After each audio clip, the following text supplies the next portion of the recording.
privilège, une énorme joie d'être dans la maison et dans la présence de notre Dieu. Et c'est toujours aussi une énorme joie de partager sa parole, parce que c'est la parole qui est la nourriture, qui nous donne la santé spirituelle. Nous allons parler de la foi et de la persévérance. Nous allons parler de la foi et de la persévérance. Et l'objectif que nous poursuivons est simple, c'est de vous encourager à associer la persévérance à votre foi afin de permettre à Dieu d'accomplir dans votre vie les promesses qui touchent à votre situation. Je répète, nous voulons vous encourager à associer la persévérance à votre foi, et cela va permettre à Dieu de réaliser ses promesses dans votre vie, lesquelles promesses touchent à votre propre situation. Nous avons dans la Bible de nombreuses promesses divines. Ces promesses couvrent quasiment tous les domaines de la vie humaine. Il y a des promesses relatives à nos besoins matériels. Il y a des promesses relatives à nos besoins financiers. Il y a des promesses relatives à nos besoins physiques. Il y a des promesses relatives à nos besoins spirituels. Il y a des promesses relatives à nos besoins familiaux, à nos besoins matrimoniaux. Bref, nous avons dans la Bible des centaines de promesses qui couvrent l'ensemble de notre vie, tous les chapitres de notre vie. Alors, selon la situation que vous traversez, vous aurez dans la Bible certaines promesses qui sont adaptées à votre situation. Et vous trouverez d'autres promesses qui ne sont pas adaptées à votre situation. Par exemple, la Bible dit que je veux aussi que les jeunes se marient, qu'ils aient des enfants. Ça, c'est une promesse biblique. C'est une parole de Dieu. Mais moi, je suis déjà marié. J'ai déjà des enfants. Est-ce que cette promesse me concerne moi dans ma vie encore aujourd'hui? Non. C'est une promesse déjà accomplie. Je passe. Mais par contre, un jeune frère, une jeune sœur qui est encore célibataire, lui est concerné par cette promesse. Et quand il prie, il peut revendiquer devant Dieu en lui disant, Seigneur, il est dit dans ta parole, je veux que les jeunes se marient. Moi, je voudrais me marier. Là, vous vous êtes accroché à cette promesse. Voilà pourquoi j'ai dit que l'objectif du message, c'est de vous encourager à associer la persévérance à votre foi, afin de permettre à Dieu d'accomplir dans votre vie les promesses ou ses promesses selon votre situation. Donc, d'après votre situation, vous allez trouver des promesses que vous deviez appliquer. Et ce que nous vous demandons aujourd'hui, c'est quoi? C'est de rester seulement persévérant et d'avoir la foi, et Dieu va réaliser ces promesses-là dans votre vie. Nous allons tourner les pages de nos Bibles dans Hébreux chapitre 6. Nous allons en fait lire le verset 12. Mais pour mieux comprendre le verset 12, nous commencerons par le verset 11. La Bible dit ceci que nous désirons que chacun de vous montre le même zèle pour conserver jusqu'à la fin une pleine espérance, en sorte que vous ne vous relâchiez point et que vous imitiez ceux qui, par la foi et la persévérance, héritent les promesses, afin que vous ne vous relâchiez point et que vous imitiez ceux qui, par la foi et par la persévérance, héritent des promesses. La première chose que j'aimerais souligner dans ce verset 12,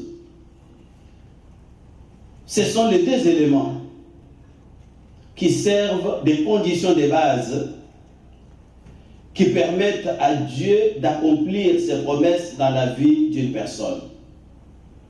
Deux éléments basiques qui donnent à Dieu le feu vert d'entrer dans votre vie et de réaliser ses promesses. Premier élément, c'est la foi. Et deuxième élément, c'est la persévérance. Avoir la foi, c'est quoi? J'aimerais aujourd'hui vous dire que avoir la foi, c'est comprendre et accepter que Dieu existe et qu'il est capable de réaliser ses promesses. Je répète, avoir la foi, c'est comprendre et accepter que Dieu existe et qu'il est capable de réaliser ses promesses. Il y a quelques semaines, je pense que j'avais donné un message ici dans lequel j'avais beaucoup insisté sur le preuve de l'existence de Dieu. Je me rappelle vous avoir parlé de la preuve de causalité et je me rappelle aussi vous avoir parlé de la nature comme preuve, ce que nous voyons, puisque derrière chaque tableau, il y a un peintre. Et après la prédication, ma fille Ornella est venue me voir là où elle dit que papa, j'ai suivi une émission de télévision, il y avait un débat entre un pasteur et un scientifique sur l'existence de Dieu. Le scientifique a parlé pendant très longtemps. Il a démontré plusieurs théories scientifiques. Il a montré les cartes de l'univers et il est arrivé à la conclusion telle que Dieu n'existe pas. Il a montré toutes les preuves scientifiques. Alors, quand c'est arrivé le tour du pasteur, le pasteur lui a dit, j'ai juste une petite minute. Je te pose une question. Monsieur le savant, peux-tu me dire si tu connais tout de l'univers? Le savant a dit, non, je ne connais pas tout de l'univers. Ce qui est vrai, parce que en science, l'épistémologie nous prouve que nous ne connaissons qu'en partie et que toutes les théories scientifiques sont vraies provisoirement, c'est-à-dire jusqu'au moment où on va découvrir d'autres théories qui pourront infirmer les premières théories. Donc, l'humilité, c'est aussi une vertu en science. Et en science, personne ne peut prétendre tout connaître. Et lorsque le pasteur a demandé à notre savant, est-ce que vous connaissez tout? Le savant a dit que je ne connais pas tout. Deuxième question, dans le peu que vous ignorez, parce que vous êtes savant, mais dans le peu que vous ignorez, est-ce qu'il peut y avoir possibilité que Dieu existe là-bas? Et le savant a dit oui. Et le débat était terminé. Le pasteur a dit j'ai terminé, je m'en vais. Vous comprenez, frère, que il est question ici de comprendre. Lorsque je parle de la foi, mes frères, mes sœurs, j'ai toujours l'habitude de vous dire que la foi chrétienne n'est pas pour les imbéciles, mais c'est pour des êtres intelligents. Nous devons d'abord comprendre, chercher à comprendre. Même si on dit que Dieu existe, cherche à comprendre qu'est-ce qui vous pousse à dire que réellement Dieu existe. Eh bien, après avoir compris maintenant, vous devez accepter. Le savant a compris que dans le peu de choses qu'il ignorait, il y avait possibilité que Dieu existe. Mais le savant n'a pas accepté que Dieu existe. C'est que le savant s'est disqualifié. Il n'a pas eu la foi. Mais avoir la foi, c'est d'abord comprendre. Et ensuite accepter que Dieu existe et qu'il est capable de réaliser tout ce qu'il dit. Parce que si Dieu existe, c'est qu'il est puissant. Assez puissant pour réaliser tout ce qu'il dit et tout ce qu'il a annoncé, tout ce qu'il a promis. Voilà ce que moi j'entends parfois ce matin. Deux éléments basiques pour permettre à Dieu d'intervenir dans votre vie et d'accomplir ses promesses. Premier élément, la foi. Deuxième élément, la patience. Avoir la patience, c'est quoi? Avoir la patience, c'est user de patience pour poursuivre jusqu'à la fin une action malgré les épreuves. Je répète, user de la patience pour poursuivre jusqu'à la fin une action malgré les épreuves, malgré les combats. Vous savez que la Bible dit que mieux vaut la fin d'une chose que son commencement. C'est-à-dire quoi? C'est-à-dire que dans la vie, nous devons toujours être orientés vers la fin, vers l'objectif de ce que nous poursuivons. Et si vous continuez à vous accrocher à votre objectif jusqu'à son accomplissement, alors vous êtes un homme persévérant. Mais si vous lâchez prise en cours de route, c'est que vous avez perdu la persévérance. Persévérer, en fait, c'est quoi? Persévérer, c'est refuser de se décourager. C'est refuser d'abandonner. C'est refuser de lâcher avant d'avoir atteint l'objectif que vous poursuivez. Et cela malgré les épreuves. Imaginez que vous êtes allé à l'université. Ça me rappelle justement mon cas. Lorsque je suis entré à l'université, la première interrogation, je me rappelle encore que c'était en didactique, et le professeur s'appelait Mwepou. Pas 8 sur 20. Donc je commence moi avec un échec. À partir de ce niveau, je pouvais déjà me décourager parce que je sentais que j'étais secoué au-dedans de moi-même. Mais quel va être l'avenir? Comment va être l'avenir si je commence comme ça? Mais ce n'est pas encore la fin. Ça, ce n'est que le début. Lorsqu'on est allé dans des internats pour étudier, le premier soir, vous vous imaginez, vous ne voyez plus maman, vous ne voyez plus papa, ça peut passer. Mais quand vous allez au restaurant, on vous présente un morceau de bougari comme ça. Vous vous dites que mais, chez moi, c'était un bol. Et quand vous, après avoir balancé 3-4 bouchées, il n'y a plus rien, c'est comme si vous n'aviez rien fait. Mais vous êtes encore au mois de septembre. Vous vous dites, si cet exercice sera répété chaque jour, jusqu'au mois de décembre, qu'est-ce que je serai? Il y a des gens qui ont abandonné, qui ont dit non, je ne peux pas tenir. Mais il y en a d'autres qui ont décidé de persévérer, de dire, je suis venu ici avec un objectif, étudier et terminer. Vous arrivez, ce sont les anciens qui vous accueillent. On va vous bléir, on vous coupe les cheveux, on vous frappe, on vous fait rouler dans les bouts comme un cochon. Et il y en a qui se disent, mais toi, ce petit, lorsqu'on était ailleurs, est-ce que tu pouvais m'importuner? On vient m'importuner ici à cause des études. Allez, je m'en vais. Il ferme la valise, il s'en va. Mais nous parlons ici de la persévérance. Et la persévérance, c'est la vertu des vainqueurs dans tous les domaines de la vie. Amen. Que vous soyez dans le sport, si vous n'êtes pas persévérant, vous ne serez jamais vainqueur. Que vous soyez à l'université, si vous n'êtes pas persévérant, vous ne serez jamais vainqueur. Même en politique, si vous n'êtes pas persévérant, vous ne serez jamais vainqueur. L'histoire la plus récente, c'est l'histoire de Donald Trump. Tous l'ont découragé. Son propre parti l'a abandonné. Les présidents à travers le monde l'ont ingéré comme il n'a pas d'intelligence. Mais le type a dit, moi je ne lâche pas. Et il a poursuivi. Surprise, à la fin, c'est lui qui est élu président. Et ceux qui avaient mal parlé de lui sont dans la confusion. Et il est là, on peut parler, on peut critiquer. Il est encore là pour 4 ans foule. Voilà la persévérance. Persévérer, frères et sœurs bien-aimés, c'est continuer à avancer malgré les obstacles. C'est continuer à avancer malgré les pressions physiques ou même les pressions psychologiques qu'on peut subir. C'est continuer à avancer malgré l'influence que l'environnement peut exercer sur nous.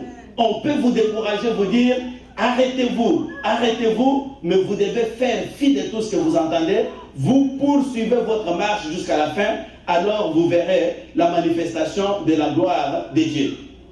Vous vous rappelez qu'il y avait un frère qui nous avait prêché ici, et je parle souvent, je reviens souvent sur cet exemple qui m'avait beaucoup béni, qu'il y avait eu un concours de course où tous les animaux devraient courir et atteindre le sommet d'une montagne, d'une très haute montagne. Et pendant que chaque animal s'engageait dans la course, le public criait, non, tu ne vas pas y parvenir, c'est trop dur. Et tous échouaient.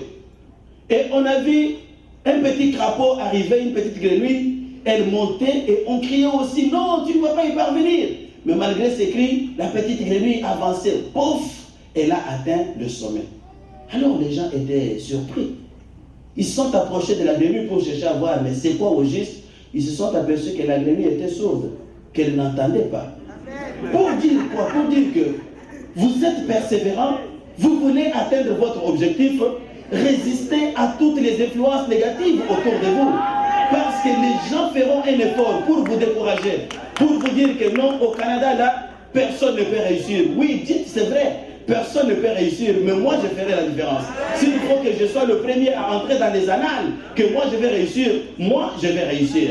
Si on ouvre ses oreilles à n'importe quoi qui se passe autour de vous, eh bien, vous allez perdre votre patience, vous allez perdre votre persévérance. Écoutez aussi que dans le mot persévérance, il y a la notion d'endurance. C'est-à-dire que quand on persévère, cela ne veut pas dire que tout est facile. Regardez comment s'appelle le jeune homme jamaïcain ici, Bolt, hein? Oui. Quand ce gars a joué sa dernière compétition, il y a un autre gars canadien, je pense, qui était deuxième après lui. Vous voyez ces amis-là arriver, s'approcher de la ligne d'arrivée. Eh bien, ils se regardent.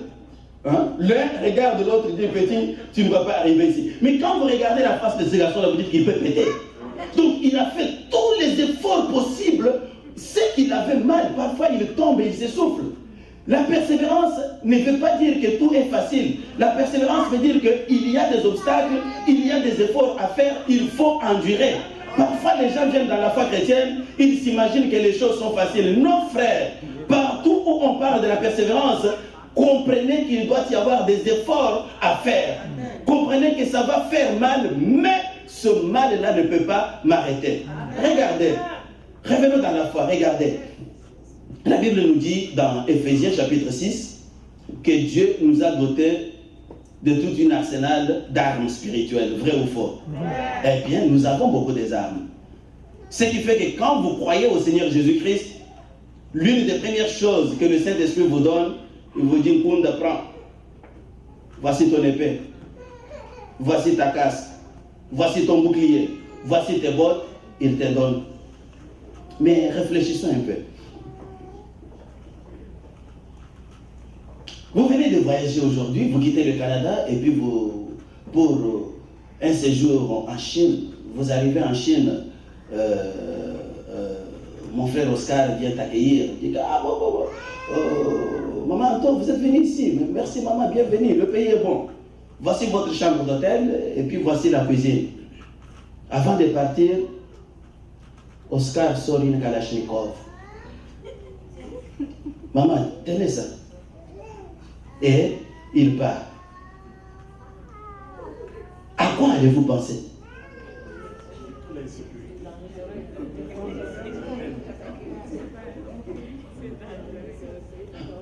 Amen. Oui, il vous a donné à manger, vous avez mangé, vous avez un beau lit, mais avant de partir, il dit, tenez, voilà comment on manipule une Kalachnikov.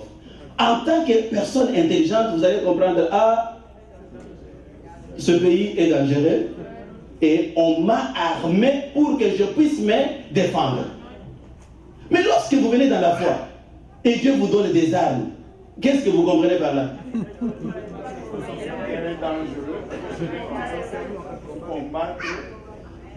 Amen, l'Église. C'est la certitude que je vais rencontrer des combats. Mais si Dieu m'a donné les armes, ce n'est pas pour que je puisse fuir. C'est pour que je puisse résister et combattre. C'est bien clair, frère. Faire comprendre une autre chose. Que la foi et la persévérance, ce n'est pas la même chose. La foi, c'est la foi. La persévérance, c'est la persévérance. On peut dans la vie avoir la foi sans avoir la persévérance. Comme notre ami Pierre, il avait la foi. Le maître lui a dit marche sur l'eau, il s'est levé, il a marché sur l'eau. Mais est-ce qu'il avait la persévérance? Non. Il n'avait pas de persévérance et il a commencé à couler. Tout comme on peut aussi avoir la persévérance sans avoir la foi. Notre ami Judas était toujours, pendant 3 ans et demi, il était toujours dans les cercles proches du maître. Il tenait la bourse.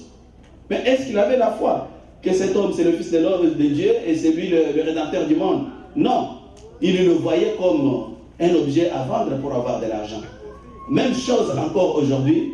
Vous pouvez être à l'église, avoir la foi, mais vous n'avez pas la persévérance. La bonne nouvelle ce matin, c'est que le Saint-Esprit veut vous encourager à associer à votre foi la persévérance. Tout comme vous pouvez avoir la persévérance, mais vous n'avez pas de foi, revenez à la case de départ. Sinon, vous allez être considéré comme un activiste. Un activiste n'a pas de foi, il est là, il est en train de faire. Il y a beaucoup de gens, même en théologie. Il est allé, il est docteur en théologie. Il a étudié pendant plus de 5 ans, mais il n'a pas la foi. Il a persévéré, mais il n'a pas la foi. Mais lorsque la foi est associée à la persévérance, c'est qu'on forme un duo gagnant. Voilà pourquoi notre texte nous a dit que nous ne devons pas nous relâcher et que nous devons imiter ceux qui, par la foi et la persévérance, ils héritent les promesses de Dieu. La deuxième chose que nous trouvons dans ce même texte, c'est quoi? C'est l'exhortation à imiter les hommes et les femmes qui ont réussi à associer la persévérance à leur foi et qui ont vu les promesses de Dieu s'accomplir dans leur vie. Et je répète, dans notre verset 12, d'abord, je relevais les 2 éléments qui forment les conditions de base pour permettre à Dieu d'accomplir ses promesses dans la vie d'une personne. Et maintenant, je vous fais comprendre que toujours dans ce même verset, l'Esprit de Dieu nous exhorte, nous encourage à imiter les hommes et les femmes qui nous ont précédés dans la foi, mais qui ont pris soin d'associer la persévérance à leur foi et qui ont été sanctionnés par la gloire de l'Éternel dans leur vie. Nous devons les imiter parce que Dieu ne fait pas discrimination d'hommes. Et que s'il a agi ainsi avec les autres, il fera de même avec nous si nous aussi nous associons à notre foi la persévérance. Je vais regarder avec vous 3 exemples ou 3 cas. Le premier exemple de quelqu'un qui a associé à sa foi la persévérance, c'est notre frère Abraham qui est notre père dans la foi. Je ne veux pas vous parler de la foi d'Abraham parce que vous la connaissez très très bien. Vous êtes déjà enseigné sur la foi d'Abraham, comment il a patienté pendant 25 ans pour recevoir le fils de la promesse, comment il est même allé jusqu'à la montagne pour offrir ce fils. Abraham, il est notre père dans la foi. Mais je vais attirer votre attention sur un détail que nous lisons dans Hébreux chapitre 6, versets 13 et 14. La Bible dit que lorsque Dieu fit la promesse à Abraham, ne pouvant jurer par un plus grand que lui, il jura par lui-même et dit, certainement je te bénirai et je multiplierai ta postérité. Verset 15. Et c'est ainsi qu'Abraham, ayant persévéré, obtint l'effet de la promesse. Je répète, c'est ainsi qu'Abraham, ayant persévéré, Abraham n'était pas seulement un homme de foi, il était aussi un homme de persévérance. Donc Abraham a réussi à associer à sa foi la persévérance, c'est ainsi que le résultat a été quoi? Il a été béni, il a vu la promesse de Dieu s'accomplir dans sa vie.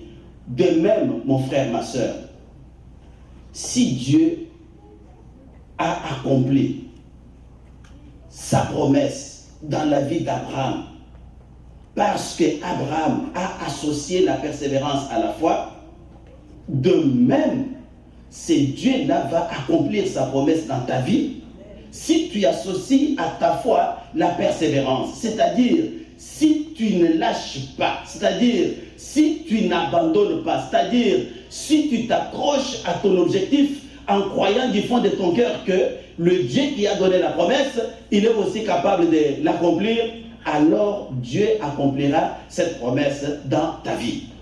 Le deuxième exemple, c'est l'exemple d'Élie le prophète. Et vous pouvez lire le récit d'Élie dans 1er Roi, chapitre 18, du verset 41 jusqu'au suivant. Ici, Élie a un problème très sérieux.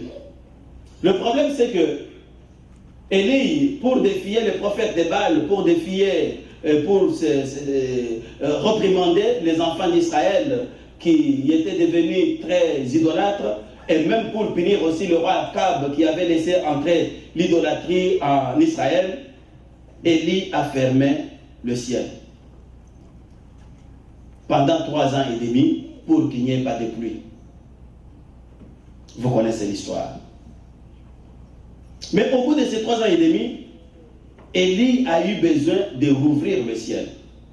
Pour fermer le ciel, c'était facile. Pas le ciel fermé. Mais pour ouvrir, nous observons une chose. Que Élie est allé sur le sommet du mont Carmel. Après avoir dit à Akab que bien, écoutez, il y aura la pluie aujourd'hui, Élie a mis la tête entre ses jambes et il a commencé à prier Dieu. Il a prié Dieu, Seigneur, est-ce que maintenant tu peux ouvrir le ciel? La sécheresse est devenue trop grave pour le pays. Je vois les gens mourir. J'ai même appris qu'il y a une femme qui a mangé son fils à cause de la sécheresse. Seigneur, fais grâce, ouvre le ciel. Et quand il a fini de faire sa prière, il a envoyé son serviteur. Va voir du côté de la mer. Est-ce que la pluie arrive? Il leur revient et dit non, il n'y a rien. Et il pouvait dire que ce n'est pas le temps de Dieu. Il pouvait rentrer chez lui et dire, ben, on verra cette affaire quand Dieu l'aura voulu. Mais voilà qu'Élie ne s'est pas déplacé de là où il était. Il est rentré encore en prière. Seigneur, je te supplie, je te supplie, je te supplie, fais pleuvoir. Amen. Jeune homme, va encore. Il va, il n'y a rien. Élie n'a pas quitté la montagne. Il est resté encore. Il a prié, 3e fois. Vas-y, il est parti, il n'y a rien. 4e fois, il n'y a rien. 5e fois, il n'y a rien. 6e fois, il n'y a rien. 7e fois, ah oui, prophète, je vois une nuée comme la pomme des mains. Même si on lui a dit qu'elle était petite, il a dit, ça y est, c'est que Dieu a répondu à ma prière. Réfléchissons. Si Élie s'était arrêté à la 2e fois, est-ce qu'il y aurait eu la pluie? S'il s'était arrêté à la 5e fois, est-ce qu'il y aurait eu la pluie? Qu'est-ce qui vous prouve qu'Élie était décidé à s'arrêter à la 7e fois? Peut-être qu'il allait demeurer encore dans la prière jusqu'à 10, 15, 20 fois. C'est ça la persévérance, mes frères, mes soeurs. Le problème que nous avons avec les chrétiens aujourd'hui, c'est que, comme nous vivons au milieu de la génération fast-food, on veut que tout soit pressé. C'est-à-dire, quand je prie, il faut que ça soit là, pas. Ça arrive. Non, Dieu n'est pas un magicien. Et puis, Dieu est souverain. Écoutez, frère, écoutez, nous n'allons pas forcer la main de Dieu. Dieu intervient quand il veut. Mais il veut nous voir faire ce que lui veut. Il y a certaines personnes, la bénédiction peut devenir même source d'apostasie. On en connaît. Des gens qui ont secoué. Dieu j'aime, Dieu a donné, immédiatement, c'est fini, la personne a lâché Dieu. Nous avons déjà raconté l'histoire. Je ne cesse de revenir sur cette histoire qui me fait toujours rire. D'un jeune homme qui est venu ici nous voir. Nous étions encore chez les Latinos ici au sous-sol. Je ne l'avais jamais vu auparavant. Il a eu le téléphone de l'église et il a appelé, bon, pasteur, je m'appelle tel, je voudrais vous rencontrer, j'ai un problème grave. Que voulez-vous, c'est la tâche pastorale. Viens frère. Je suis venu au bureau, j'ai rencontré le jeune homme. Le jeune homme me dit, pasteur, j'ai le sida, je veux mourir. Est-ce que vous pouvez prier pour moi? Est-ce que tu as été à l'hôpital? Il dit que non, j'ai le sida. Est-ce que tu es allé voir Cap Vie? Non, je ne suis pas allé là-bas, mais j'ai le sida. C'est bon petit, on va prier et après, je vais t'envoyer quelque part pour poursuivre ton cas. J'ai appelé le pasteur Hubert. Nous avons pris un temps de prière avec ce frère. J'ouvre une parenthèse. Il me l'avait dit. Je l'ai dit parce qu'il a fui la foi, c'est son problème. Il m'a dit qu'il a commencé à s'endetter. Il a pris des dettes des gens parce qu'il était convaincu qu'il allait mourir et qu'il ne va pas payer ça. Donc, il ne faisait que des torts aux gens. Il l'a confessé. Il était très convaincu. Nous avons prié. Et je l'ai envoyé là où Maman Dada travaille. Il a rencontré Josveld, hein, c'est ça son nom. Et la sœur dit qu'en regardant ce garçon, tous les signes étaient qu'il est malade. On l'a envoyé voir le docteur lui a dit que non, tu n'es pas malade. La sœur m'a appelé, elle dit que moi je comprends ce qui s'est passé. Je lui ai dit, moi aussi je comprends ce qui s'est passé. Le frère a appelé tout content, pasteur, j'ai été voir le docteur, je ne suis pas malade. Moi je dis, gloire à Dieu. Il faut maintenant rendre gloire à Dieu et témoigner à l'église. Oui, pasteur. Ah! Jusqu'aujourd'hui, on ne sait plus par où il est passé. C'est-à-dire, fini, il a abandonné la foi, il a abandonné l'église, il est parti. Je pense qu'il est rentré encore dans la drogue, il est rentré encore pour faire la mafia, etc., etc. Voilà comment la bénédiction a envoyé quelqu'un à l'apostasie. Si Dieu avait gardé ce type-là malade jusqu'à la mort, il allait mourir à l'église. Mais quand il l'a guéri, il a fui l'église. Il y a beaucoup de gens que Dieu bénit. Il y en a beaucoup nombreux. Je ne sais pas, je peux vous donner beaucoup de témoignages. Pasteur, j'ai besoin du travail. Il y a un frère qui m'avait dit, pasteur, comment je prie dans votre église et je n'ai pas de travail? C'est une histoire vraie, je vous dis, sauf que je ne vais pas vous donner le nom de la personne.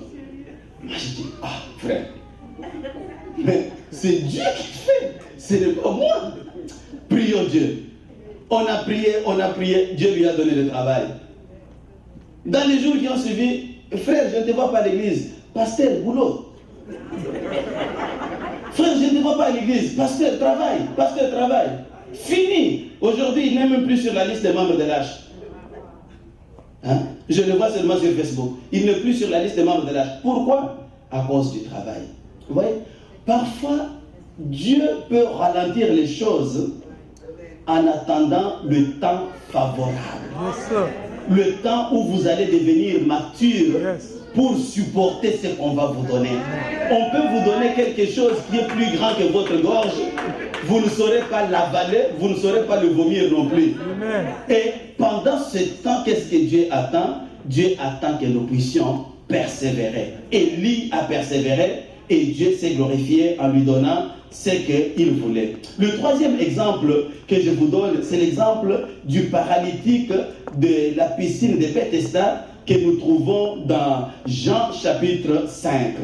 La Bible nous dit qu'il y avait à Jérusalem, près de la porte de Brebis, une piscine qui s'appelait en hébreu Bethesda, et il y avait dans les portiques du temple, autour de cette piscine, beaucoup de malades. Il y avait des aveugles, il y avait des paralytiques, il y avait ceux qui avaient le cancer des foie, le cancer des poumons, toutes sortes de malades. Alors, la chose était telle que, de temps en temps, On ne dit pas chaque jour, à telle heure, non. De temps en temps, un ange de Dieu descendait dans la piscine. Et lorsque l'ange descendait dans la piscine, la personne qui plongeait, la première dans la piscine, était instantanément guérie, quelle que soit sa maladie. Mais la Bible nous dit que là, il y avait un homme malade depuis 38 ans. Là, il y avait un homme malade depuis 38 ans. 38 ans, ce n'est pas 3 jours, frère. Abraham a attendu 25 ans. Mais ici, il est resté là-bas pendant 38 ans. Qu'est-ce que nous trouvons dans cet homme? 1, il avait la foi.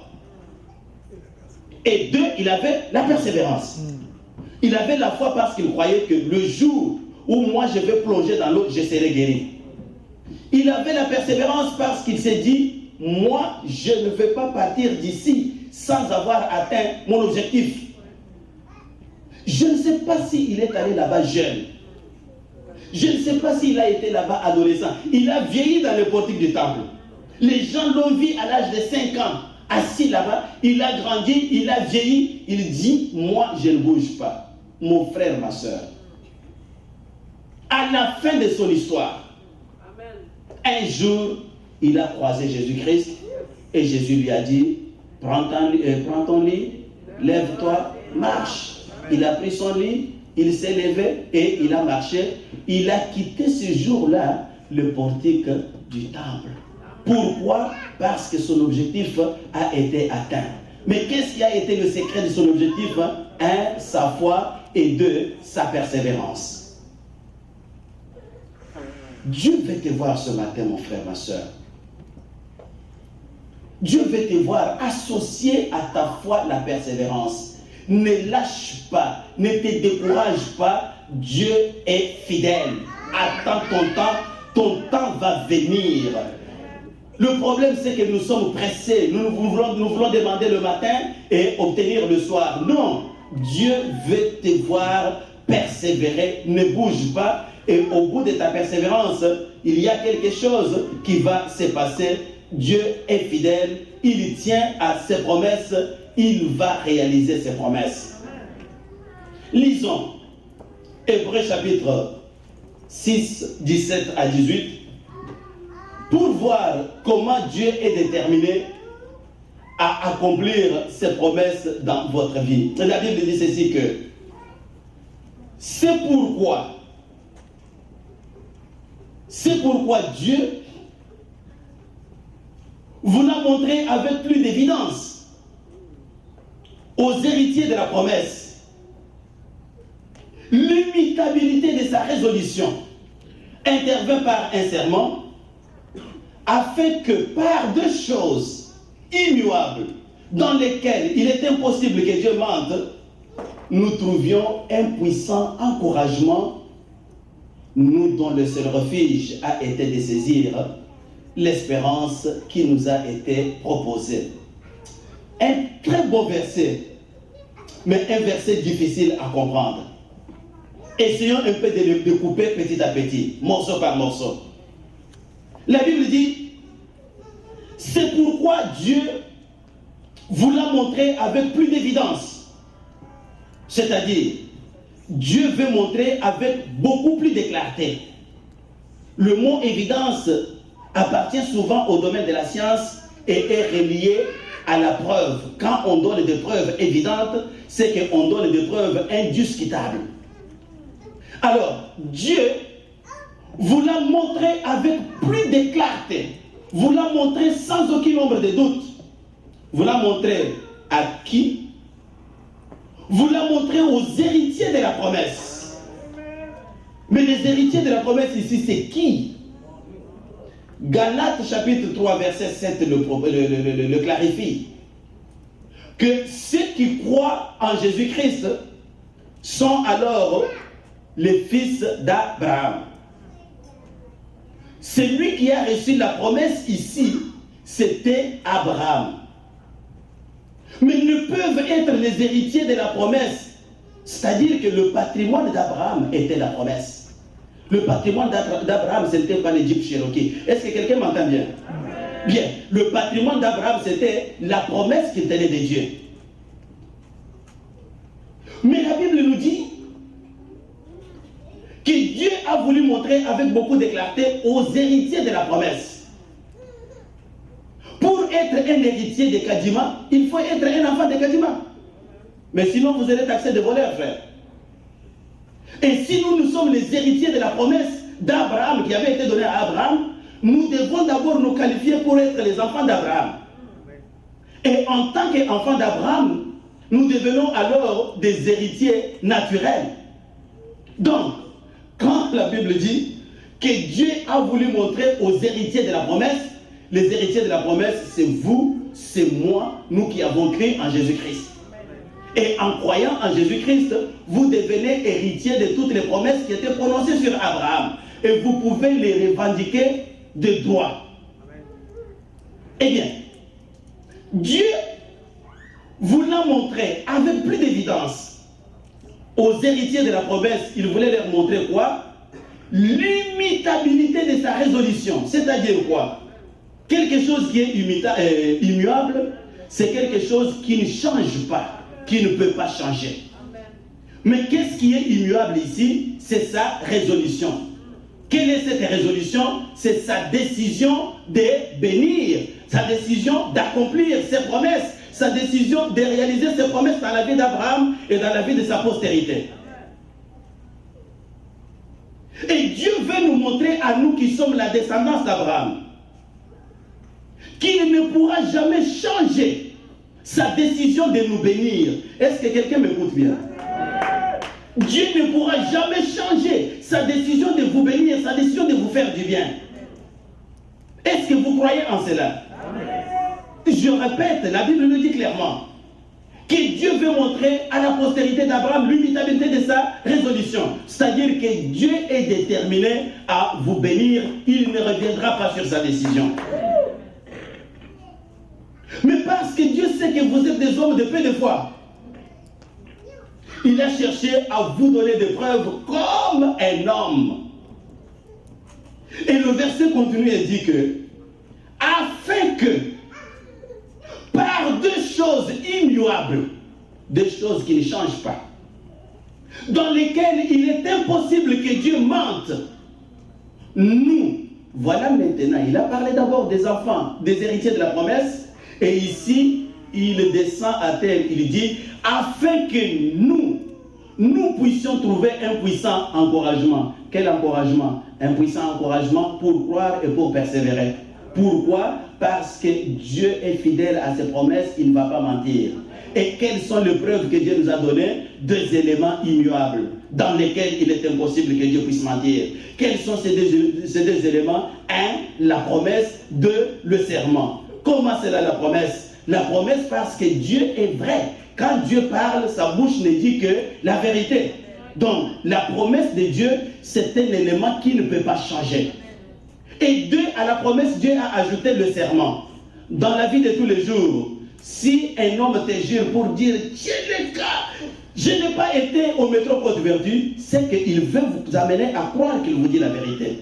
Et Dieu s'est rabaissé à ce niveau-là. Il dit, à cause de peu de foi de mon peuple, je vais jurer. La Bible dit que ne pouvant jurer par quelqu'un d'autre, il a juré par lui-même en disant que, en vérité, je te bénirai Abraham et je multiplierai ta postérité. Mais en fait, Dieu a fait ce serment, non pas pour Abraham. Parce que le jour où Dieu a fait ce serment, Abraham avait déjà Isaac. Parce que c'est le serment qui a été fait au mont Moridien lorsqu'Abraham est allé pour sacrifier Isaac. Abraham n'avait plus besoin d'avoir un autre Isaac, il avait déjà Isaac. Mais la Bible dit que Dieu a prêté serment, il a juré pour vous, frères. Pour que vous, qui êtes la postérité d'Abraham, vous puissiez comprendre que Dieu nous a donné deux preuves immuables. Première preuve, il a juré par lui-même pour nous certifier qu'il dit la vérité. À cause de ce serment et à cause de la promesse de Dieu, le Saint-Esprit vous encourage à garder la foi et à ajouter à votre foi la persévérance. Vous persévérez. J'attends un enfant, l'enfant ne vient pas, mais je sais que Dieu a promis. Je sais que Dieu a juré. À cause de sa promesse, à cause de son serment, je ne bouge pas. Seigneur, fais quelque chose. Je te rassure que tu ne mourras pas sans que tu aies vu la gloire de l'Éternel. Nous devons persévérer, frères et sœurs, malgré les épreuves.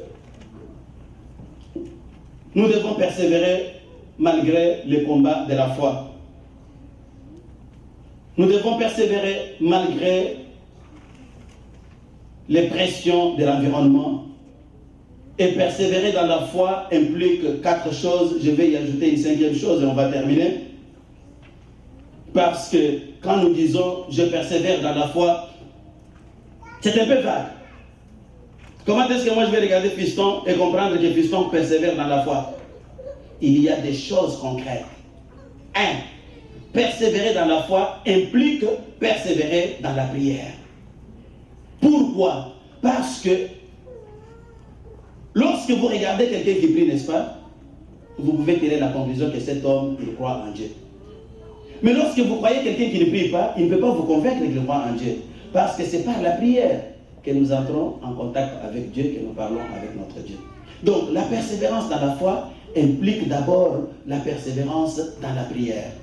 Je veux vous encourager ce matin, frère, à persévérer dans la prière. Ne dites pas que j'ai déjà prié pendant longtemps, je n'ai rien vu. Non, priez encore plus, priez encore plus, priez encore plus. La persévérance dans la foi implique, deuxièmement, la persévérance dans l'enseignement. Dans l'église primitive, il disait qu'ils étaient persévérants, ils persévéraient dans l'enseignement des apôtres. Pourquoi? Il y a un homme qui nous avait prêché dans cette église et qui avait donné une très bonne illustration, que la prière et les paroles, c'est comme les 2 ailes d'un avion, d'un oiseau. C'est comme les 2 pages d'une feuille de papier. La parole alimente la prière booste la parole.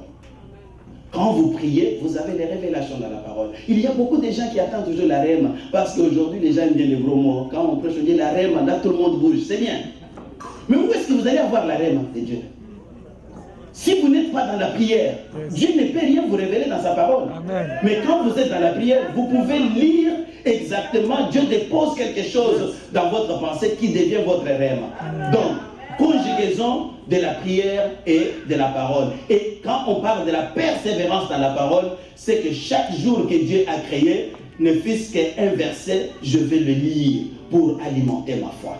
Voilà pourquoi quand on donne des enseignements bibliques, venez frères, venez vous alimenter dans la parole. C'est ça, ce qui prouve votre persévérance et votre détermination. Le 3e élément, persévérer dans la foi, c'est persévérer dans l'amour fraternel. Dieu est amour. Vous ne pouvez pas convaincre quelqu'un, surtout pas un païen, que vous priez Dieu si vous n'aimez pas votre frère. Aimez la personne qui est à côté de vous et persévérez. Faites du bien à tous, même si on se moque de vous. Vous pouvez donner de l'argent à quelqu'un et il se moque de vous. Dites que Dieu soit béni. La Bible dit que heureux serez-vous lorsqu'on vous injuriera. Heureux serez-vous lorsqu'on vous persécutera. Heureux serez-vous lorsqu'on dira faussement de vous toutes sortes de mal à cause de moi. Réjouissez-vous et soyez dans l'allégresse. Même si on se moque de vous, vous continuez à faire du bien. Persévérez à faire du bien. Et le 4e élément, c'est persévérer dans le service chrétien. Il y a une de mes filles ici dans la salle. C'est la jeune fille ici. Edwige, mets-toi debout ma fille. Edwige. Cette fille m'a surpris depuis qu'elle est venue ici à l'église. C'est la famille Nganga qui l'a invitée. C'est fini, tu peux t'asseoir. Alors, quand j'ai eu à m'entretenir avec elle, je lui ai posé, comme on pose la question à tous les nouveaux arrivants, comment avancent vos affaires? Oh papa, j'ai déjà été entendu à l'immigration, j'attends les résultats. Dieu soit béni. Mais qu'est-ce qui m'a marqué? Ce qui m'a marqué, c'est que presque tous les samedis, quand il y a des rencontres ici, je vois cette fille et elle fait le ménage. Mais elle vient d'arriver. Comment elle a été connectée immédiatement avec l'équipe de ménage et elle est fidèle. Elle est en train de nettoyer l'église. Elle part, elle nettoie, elle part. Quand je la vois, je dis, mais Seigneur, bénis cette fille. Tellement que je n'ai pas de nouvelles. Je pense que, soit dimanche passé, je l'appelle, dis viens. ton dossier est où? Elle sourit.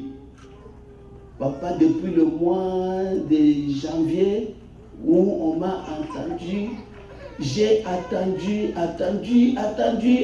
la réponse 4 mois après.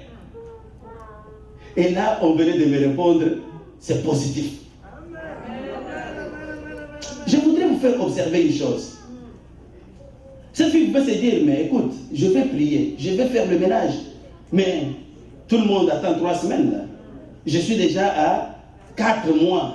Qu'est-ce qui va se passer? Elle peut baisser les mains, elle peut relâcher. Mais la persévérance va faire que je continue à persévérer. Et comme je suis engagé dans le service, je continue à persévérer dans le service chrétien. La tâche que Dieu m'a donnée, je la fais. Et Dieu qui voit du haut du ciel, il s'est balancé le cœur des hommes. Il dit, c'est maintenant le temps.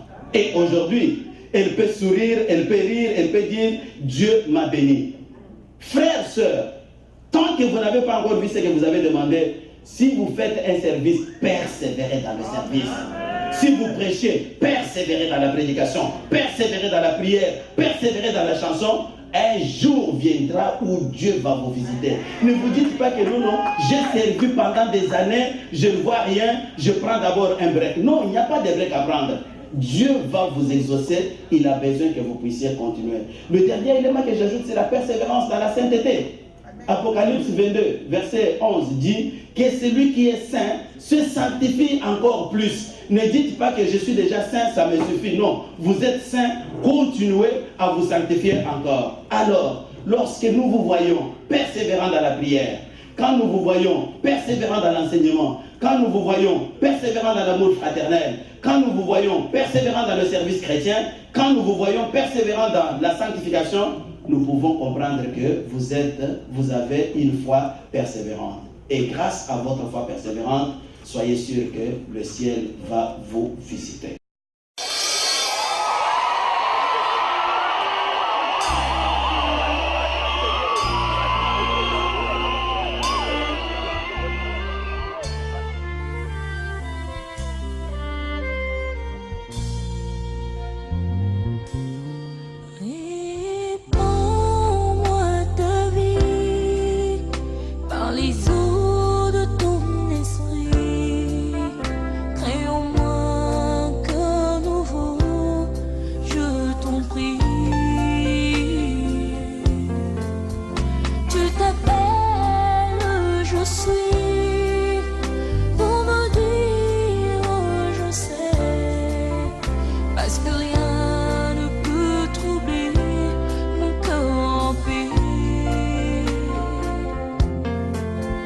S'il faut que